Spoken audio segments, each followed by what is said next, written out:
All right, guys, Chris again here, UCC 2019, and I am here with Mark Vigna. Mark, how are you? I'm doing good, Chris. How you doing? Doing good. We go way back. Oh, yeah, way back. About 10, 15 years of friends. So he's from our area in northern Illinois. Your truck, I know this truck very well. Tell me a little bit about it. It is a 1996 Ford F250. It was originally a gasser. Has gone through many changes, a lot of changes actually, and just never ends.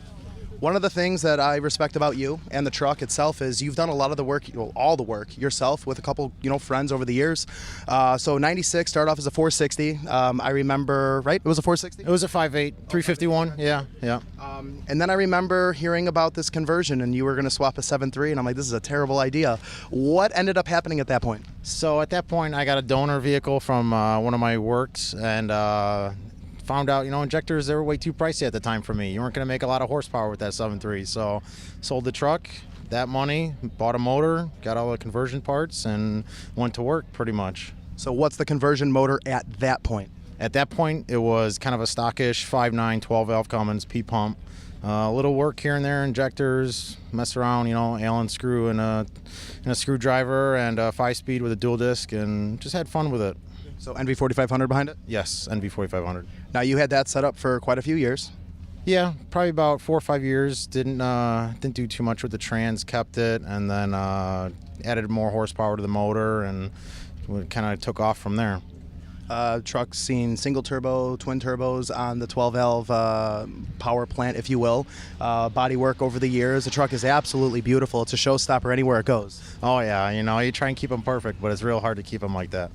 You drive this truck like it's this. You don't drive it in the winter. I know it stays stored in the winter, but in the summer months, like this is what you use. Oh yeah, you got to show it off. You got to show off that hard work. It turns heads, and you just got to drive it. It's a truck. Got to have fun. So now we'll go to the current build. No longer has dinosaur technology behind it. What's the current setup on the truck? It is now an 04 common rail. It is just a stock motor, head studs, valve springs, push rods. It's got a 64.5 SXE and tuned with HP tuners. Probably about 500, 550 horsepower. And the transmission changed. Yes, trans had to change. You got to have fun with it. So it is now a Logan built 48 RE full manual valve body, and it is a fun vehicle now. So let's touch base, right? You've had some experience in the same vehicle, nonetheless, and you went with a 12-valve Cummins, a lot more simplistic. Not saying that the 5.9 common rail isn't simple to today's standards, but it has a little more going on than the 12-valve. What's the drivability difference like from the 12-valve to a common rail injection system? It's a huge difference. There's a big difference, and it is way more fun. It is just modern technology in an older vehicle, and that's what I think everyone is going to go for nowadays. You see the truck when it pulls in and you're like, oh, it's a gas, or oh, it's a 7.3, and then you hear, a Cummins humming under the hood, man. It's definitely something that's like, wait, what the hell? Yeah. Oh, yeah. Everyone, either they're going to love it or they're going to hate it. You always got that borderline between people, but I think once you hear the backstory on it, everyone loves it. Well, you're also Instagram famous, so if anyone wanted to take a look at the truck and follow the build, because I know this isn't done, I know there's going to be more with you, how can they reach you? My Instagram is 24-valve OBS Fummins. It is a Z at the end, not an S. Keep it gangster. Thank you. Awesome. Any last-minute thanks or shout-outs that you want to give? Just to all my friends' support. They put a lot of work into this thing. They were always there for me.